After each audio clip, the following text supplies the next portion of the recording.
Building doctor tile joint சீலர் என்பது 5 mm வரையிலான tiles இணைப்புகளுக்கு பயன்படும் டைல் ஜாயிண்ட் கிரவுட் ஆகும். சுத்தம் செய்யப்பட்ட டைல் இணைப்புகளில் 1 பங்கு வாட்டருக்கு 3 பங்கு பில்டிங் டாக்டர் டைல் ஜாயிண்ட் சீலர் என்ற விகிதத்தில் நன்கு கலக்க வேண்டும்.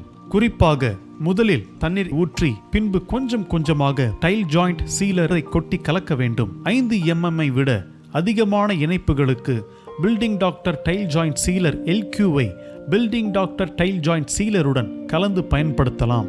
அப்படி பயன்படுத்தும் போது ஹை பாண்டிங் ஆக இருக்கும் நன்கு கலந்த பில்டிங் டாக்டர் டைல் ஜாயிண்ட் சீலரை பட்டி தகட்டின் உதவியோடு டைல் இணைப்புகளை நிரப்ப வேண்டும். பில்டிங் டாக்டர் டைல் ஜாயிண்ட் சீலரை இணைப்புகளை நிரப்பி 24 மணி நேரம் கழித்து பயன்படுத்தலாம். பில்டிங் டாக்டர் டைல் ஜாயிண்ட் சீலரின் பாட் லைஃப் என்பது டெம்பரேச்சர் மற்றும் சைட் கண்டிஷனை பொறுத்து மாறுதலுக்கு உட்பட்டது.